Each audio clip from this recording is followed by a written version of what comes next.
Pernahkah kalian merasa di tengah riuhnya suara demokrasi dan pemilu, seolah-olah ada sebuah pola yang terus berulang? Kita memberikan suara, kita memilih pemimpin, tapi kebijakan yang lahir seringkali terasa lebih memihak pada segelintir orang yang itu-itu saja.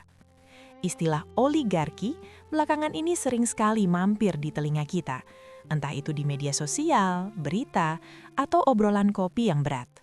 Tapi jujur saja, seringkali kata ini cuma jadi bumbu penyedap amarah tanpa kita benar-benar paham apa intinya. Jeffrey Winters dalam bab pertama buku ini mencoba membedah kabut itu.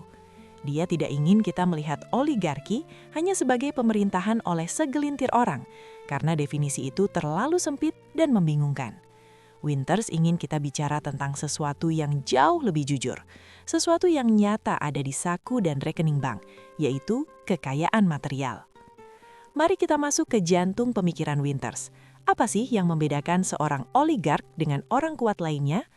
Jawabannya bukan karena mereka punya massa, bukan karena mereka pintar bicara, tapi karena mereka memiliki sumber daya material yang masif. Bayangkan begini, di dunia ini banyak orang punya pengaruh. Ada pemimpin agama, ada aktivis, ada jenderal. Tapi kekuatan mereka biasanya menempel pada jabatan atau pengikut. Begitu jabatannya hilang, kekuatannya goyah. Tapi seorang oligark, kekuatannya ada pada kekayaannya sendiri. Dan kekayaan itu sifatnya sangat personal, mudah dipindahkan dan sulit dihancurkan. Inilah yang Winters sebut sebagai kekuasaan material. Penekanan paling menarik dari Winters di bab 1 ini adalah tentang tujuan utama mereka. Jika kita, orang biasa, bekerja untuk mencari penghasilan demi bertahan hidup, maka para oligark punya misi yang berbeda. Misi mereka adalah pertahanan kekayaan atau wealth defense. Mengapa ini penting? Karena kekayaan yang sangat besar itu selalu mengundang ancaman. Ancaman dari sesama oligark, ancaman dari rakyat yang lapar, atau yang paling sering, ancaman dari negara yang ingin memajaki mereka. Jadi segala tindakan politik yang mereka lakukan, entah itu mendanai partai atau melobi undang-undang, ujung-ujungnya adalah untuk memastikan gunung uang mereka tetap utuh dan terus tumbuh. Mungkin kalian bertanya, tapi kan sekarang zaman demokrasi, semua orang punya hak yang sama. Winters justru mengingatkan kita di bab ini, demokrasi dan oligarki bisa berjalan beriringan tanpa perlu saling membunuh. Di Indonesia misalnya, kita melihat bagaimana setelah era Soeharto, kekuasaan yang dulu terpusat justru pecah dan menyebar ke banyak tangan kaya. Sekarang lihatlah bagaimana ongkos politik di negara kita begitu mahal. Siapa yang sanggup membayar baliho di setiap kota-kota? Siapa yang sanggup menggerakkan mesin kampanye hingga ke desa-desa? Seringkali mereka adalah orang-orang yang memiliki akses ke sumber daya material luar biasa, atau mereka yang disokong oleh para pemilik modal. Jadi relevansinya sangat dekat dengan hidup kita hari ini. Kita mungkin merasa bebas memilih, tapi pilihan-pilihan yang tersaji di depan kita seringkali sudah disaring oleh kepentingan pertahanan kekayaan tadi. Inilah yang membuat kebijakan publik kadang terasa jauh dari kebutuhan rakyat kecil, tapi sangat cepat jika menyangkut kepentingan bisnis besar. Jadi bab 1 ini sebenarnya adalah sebuah peringatan. Winters ingin kita berhenti terpaku pada wajah para politisi dan mulai memperhatikan aliran kekayaan di belakangnya. Tapi apakah semua oligark itu sama? Apakah cara mereka menjaga hartanya selalu sama di setiap negara? Ternyata tidak. Winters membagi mereka ke dalam beberapa jenis. Ada yang liar seperti kriminal, ada yang menggunakan sultan sebagai pelindung, hingga yang sangat rapi di balik sistem hukum. Di bab berikutnya, kita akan melihat bagaimana para oligark ini beradaptasi dengan kekerasan dan hukum. Jadi, siapkan kopi kalian lagi, karena perjalanan memahami siapa yang benar-benar berkuasa baru saja dimulai. Di bab pertama, kita sudah sepakat kalau inti dari oligarki adalah tentang seberapa besar kekayaan material seseorang dan bagaimana mereka menjaganya. Tapi pernahkah kalian membayangkan bagaimana cara seorang kaya raya di zaman kuno menjaga hartanya dibandingkan dengan orang kaya di Gedung Pencakar Langit Jakarta atau New York hari ini? Jeffrey Winters di bab 2 ini mengajak kita melakukan perjalanan waktu. Dia ingin menunjukkan bahwa oligarki itu tidak statis. Ia berubah, beradaptasi, dan berevolusi. Benang merahnya tetap sama, pertahanan kekayaan. Tapi alat yang mereka gunakan untuk bertahan itulah yang menentukan wajah sebuah negara. Winters memperkenalkan satu konsep kunci di sini, hubungan antara kekayaan dan kekerasan. Bayangkan sebuah spektrum. Di ujung sebelah kiri ada kondisi di mana tidak ada negara yang kuat. Hukum tidak ada. Di sana kalau kamu kaya, kamu harus memegang pedang sendiri. Kamu harus punya tentara pribadi untuk menjaga gudang emasmu. Inilah yang Winters sebut sebagai oligarki panglima perang atau warring oligarchs. Tapi seiring peradaban maju, para pemilik modal ini mulai lelah. Menjaga harta dengan senjata itu mahal dan berbahaya. Maka mereka mulai menyerahkan urusan kekerasan kepada pihak ketiga, yaitu negara. Disinilah kita masuk ke bentuk yang lebih canggih yang disebut Winters sebagai oligarki sipil. Dalam bentuk ini, para oligark tidak lagi memakai seragam militer atau memimpin geng motor. Mereka memakai jas. Mereka tidak lagi memegang pistol, tapi memegang hukum. Makna penting yang ingin ditekankan penulis di bab ini adalah jangan tertipu oleh ketertiban. Hanya karena sebuah negara terlihat tenang dan patuh hukum, bukan berarti oligarkinya hilang. Justru seringkali itu adalah bentuk oligarki yang paling sukses karena mereka berhasil membuat negara bekerja untuk melindungi properti mereka tanpa mereka harus mengotori tangan sendiri. Mari kita bawa gagasan berat ini ke realitas yang kita lihat di berita setiap hari. Kita sering melihat di daerah-daerah tertentu masih ada sosok orang kuat yang menguasai lahan, tambang, atau pasar dengan bantuan kelompok-kelompok pemukul. Secara teori, ini adalah sisa-sisa pola warring oligarchs. Mereka masih butuh ancaman fisik untuk menjaga dominasi materialnya.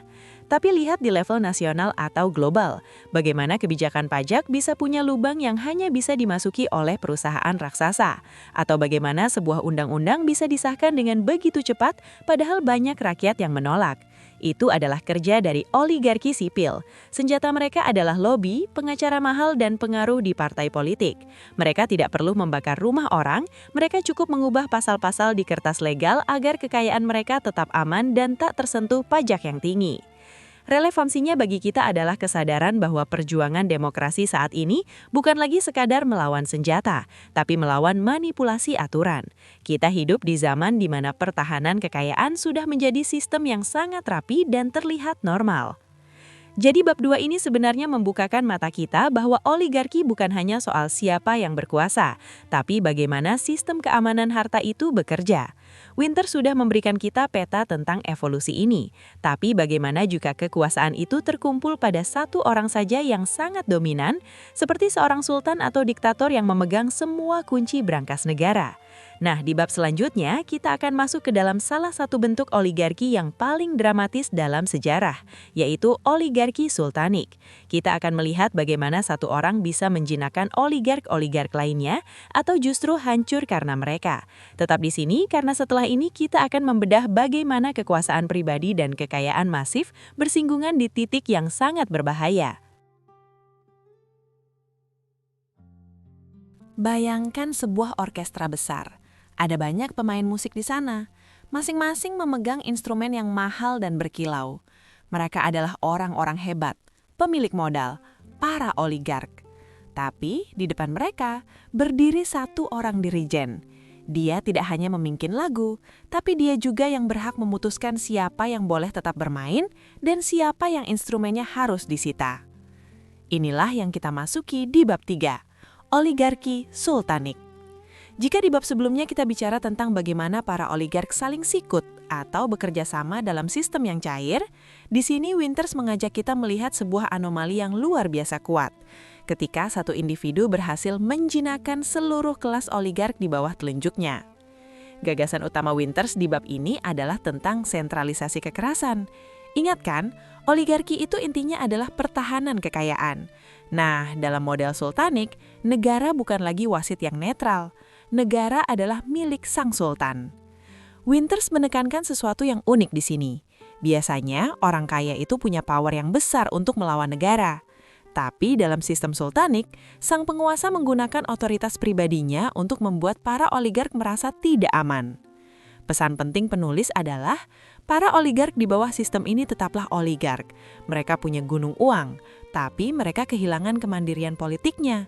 Mereka tidak bisa lagi mengatur negara, justru merekalah yang diatur. Winters menyebut ini sebagai proses penjinakan. Para oligark ini seperti harimau yang tetap punya taring material, tapi mereka hanya bisa menggunakannya di dalam kandang yang kuncinya dipegang oleh sang penguasa. Jadi intinya bukan lagi soal bagaimana oligark menguasai negara, tapi bagaimana seorang penguasa tunggal menguasai para oligark untuk memastikan kekuasaan pribadinya tetap abadi. Kalau kita bicara contoh nyata, Winters banyak menyoroti sosok seperti Ferdinand Marcos di Filipina atau tentu saja Soeharto di era Orde Baru Indonesia. Selama puluhan tahun, kita melihat bagaimana kekuasaan material di Indonesia dipusatkan. Jika Anda ingin menjadi kaya atau tetap kaya saat itu, Anda butuh restu dari pusat. Pertahanan kekayaan tidak dilakukan lewat pengadilan yang independen, tapi lewat kedekatan pribadi dengan sang penguasa. Apa relevansinya buat kita sekarang? Meskipun era sang sultan itu sudah lewat, polanya belum benar-benar hilang dari memori kolektif kita.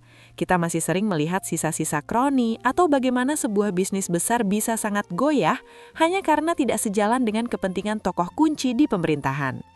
Relevansinya adalah kita belajar bahwa demokrasi kita masih dibayangi oleh godaan untuk kembali ke pola sultanik ini, di mana satu orang kuat mencoba mengendalikan semua akses ekonomi demi stabilitas yang semu.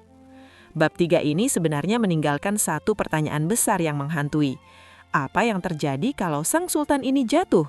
Apa yang terjadi kalau sang dirijen meninggalkan panggung? Winters memberikan bocoran. Ketika sistem sultanik runtuh, para oligark yang tadinya dijinakkan akan tiba-tiba lepas kendali.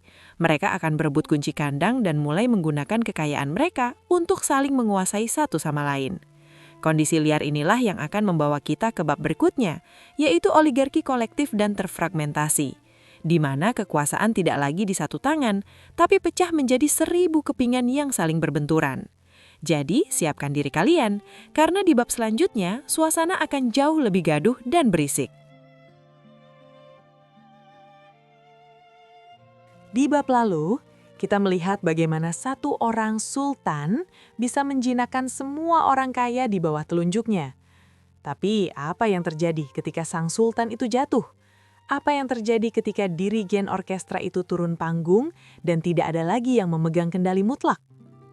Jeffrey Winters mengawali bab 4 ini dengan sebuah gambaran yang agak kacau namun menarik. Bayangkan sebuah kelas yang tadinya sangat tenang karena gurunya galak, tiba-tiba guru itu pergi. Murid-murid yang paling kuat dan paling kaya di kelas itu tidak lantas menjadi orang baik. Sebaliknya, mereka mulai berebut kursi paling depan, berebut kendali, dan mulai saling sikut untuk mengamankan kepentingan masing-masing. Inilah yang disebut Winters sebagai oligarki yang terfragmentasi. Sebuah masa di mana kekuasaan tidak lagi mengumpul di satu titik, tapi pecah berkeping-keping di tangan banyak orang kaya. Gagasan utama Winters di bab ini adalah jatuhnya seorang diktator bukan berarti oligarkinya ikut mati. Justru para oligark ini mengalami riset atau pengaturan ulang.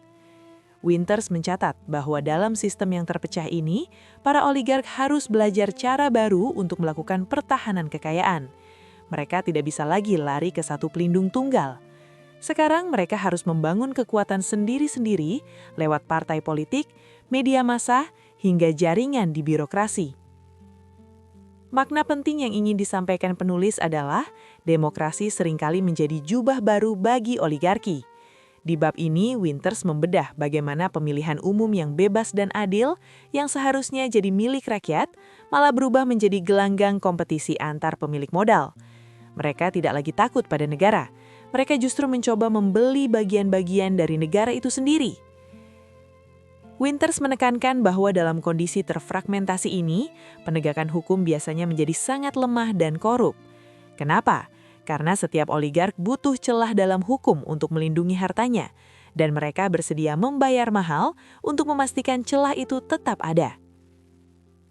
Mari kita bicara jujur tentang apa yang kita lihat di Indonesia setelah era reformasi. Kita punya banyak partai, kita punya pemilu langsung, tapi coba perhatikan. Berapa biaya yang dibutuhkan untuk menjadi seorang bupati, gubernur, atau anggota DPR? Angkanya sangat fantastis, jauh melampaui gaji resmi jabatan tersebut. Dari mana uang itu berasal? Disinilah relevansi teori Winters terasa sangat nyata. Banyak politisi yang disponsori oleh para oligark, atau sang politisi itu sendiri adalah seorang oligark. Akibatnya setelah mereka menang, kebijakan yang mereka buat seringkali lebih fokus pada kepentingan penyokong dana mereka, entah itu soal izin tambang, konsesi lahan, atau kelonggaran pajak. Relevansinya bagi hidup kita sekarang adalah kita jadi sadar kenapa korupsi di tingkat daerah atau pusat seolah tak pernah habis. Menurut Winters, itu bukan sekadar soal moral individu yang buruk, tapi karena sistem oligarki kolektif ini memang menuntut biaya politik yang besar, dan korupsi adalah cara para oligark untuk tetap menjaga dominasi material mereka di tengah persaingan yang liar. Jadi, bab 4 ini sebenarnya adalah sebuah tamparan bagi optimisme kita yang terlalu sederhana tentang demokrasi. Demokrasi tanpa penegakan hukum yang kuat hanya akan menjadi pasar di mana kekuasaan diperjualbelikan. Tapi apakah semua oligarki akan selamanya liar dan berantakan seperti ini? Apakah ada masa di mana para orang kaya ini sadar bahwa saling sikut itu melelahkan dan mereka butuh aturan main yang lebih rapi? Jawabannya ada di bab selanjutnya. Kita akan bergeser dari kekacauan di Indonesia atau Filipina menuju sebuah sistem yang jauh lebih halus, lebih legal, tapi tetap dikendalikan oleh harta. Kita akan bicara tentang oligarki sipil, sebuah dunia di mana para oligark tidak lagi memakai otot atau suap kasar, melainkan pengacara-pengacara paling pintar di dunia. Tetap bersama saya, karena setelah ini kita akan melihat bagaimana hukum bisa menjadi senjata paling ampuh bagi mereka yang punya segalanya.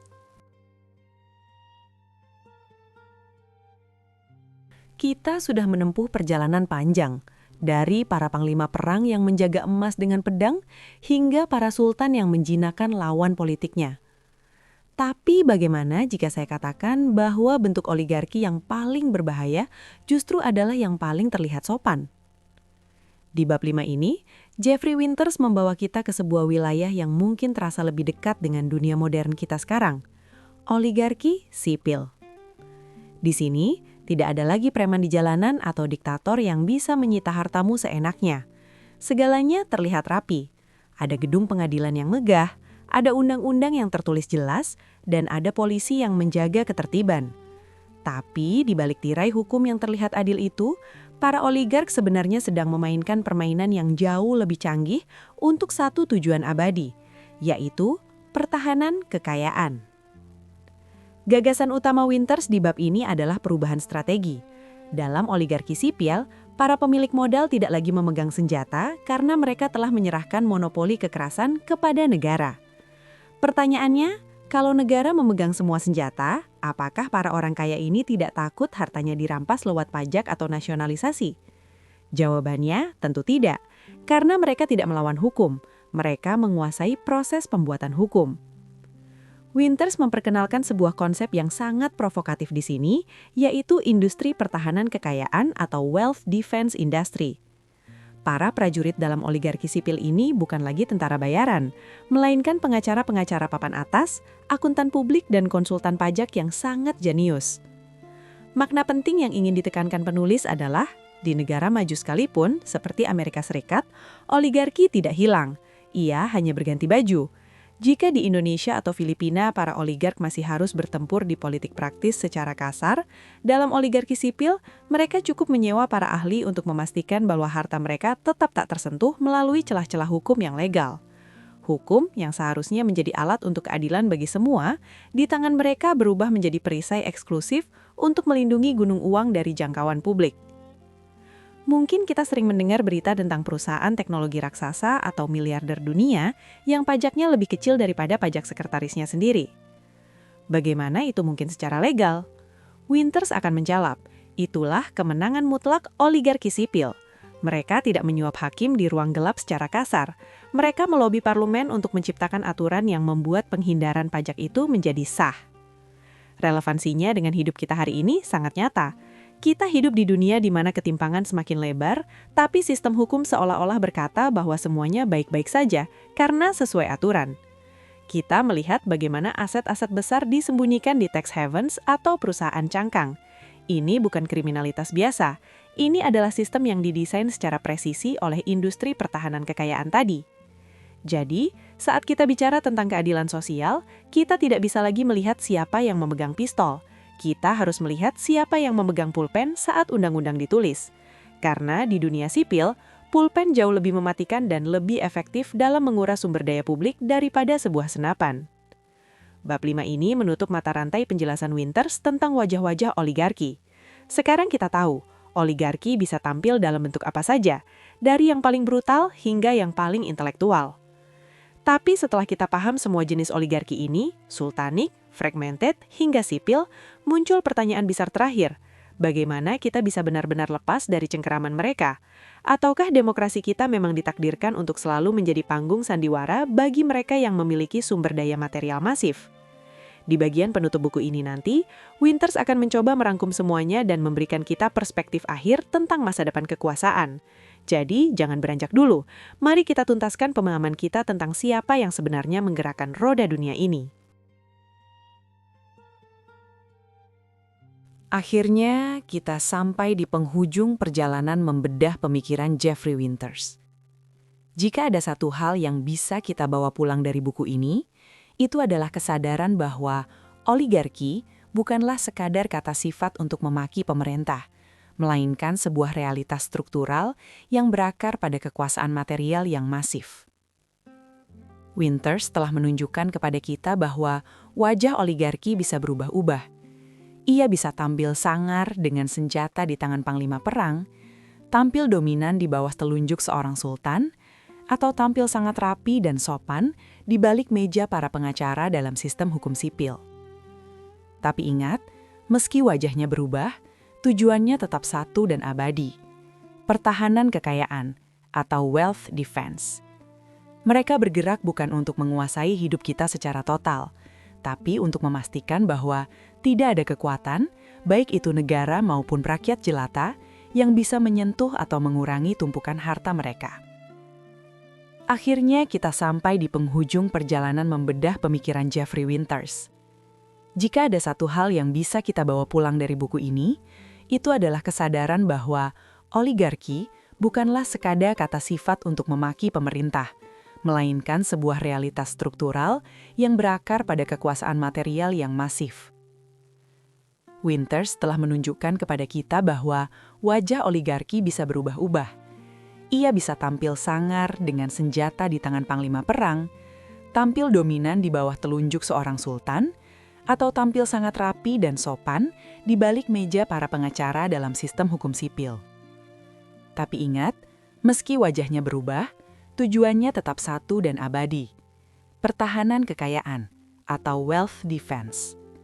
Mereka bergerak bukan untuk menguasai hidup kita secara total, tapi untuk memastikan bahwa tidak ada kekuatan, baik itu negara maupun rakyat jelata, yang bisa menyentuh atau mengurangi tumpukan harta mereka. Teman-teman, apa yang saya bagikan dalam 5 bab terakhir ini hanyalah sebagian kecil dari samudra data dan analisis yang Winters sajikan dalam buku ini. Apa yang saya sampaikan adalah sebuah pengantar, sebuah pemantik rasa penasaran. Saya sangat menyarankan teman-teman untuk membeli buku aslinya dan membacanya sendiri secara utuh. Mengapa? Karena di dalam buku ini, Winters menyajikan perbandingan sejarah yang sangat detail, mulai dari Yunani kuno, Romawi, hingga transisi politik di Indonesia yang ia bedah dengan sangat tajam. Membaca buku ini secara langsung akan memberikan kalian insting politik yang berbeda. Kalian tidak akan lagi melihat berita politik hanya sebagai drama antar tokoh, tapi kalian akan mulai melihat aliran kepentingan material yang ada di baliknya. Jadi, silahkan kunjungi toko buku terdekat atau pesan secara resmi, karena ilmu yang ada di dalam lembarannya jauh lebih berharga daripada sekadar ringkasan singkat. Terima kasih banyak sudah setia mendengarkan seri bedah buku oligarki ini dari awal sampai akhir. Perjalanan kita memahami kuasa material memang berakhir di sini, tapi diskusi kita harus tetap hidup. Jika kalian merasa bahasan ini memberikan perspektif baru, jangan lupa untuk like video ini dan share kepada teman-teman kalian agar kita bisa belajar bareng tentang bagaimana dunia ini sebenarnya bekerja. Silahkan tulis di kolom komentar, apa bagian yang paling mengejutkan bagi kalian? Apakah model oligarki sultanik atau justru model sipil yang terasa sangat dekat? Saya ingin mendengar pendapat kalian. Dan yang paling penting, jangan lupa untuk subscribe channel Bahasin Buku dan nyalakan lonceng notifikasinya. Kita akan kembali lagi dengan buku-buku luar biasa lainnya yang akan menantang cara berpikir kita. Saya pamit undur diri. Selamat membaca, selamat berpikir kritis, dan sampai jumpa di buku selanjutnya.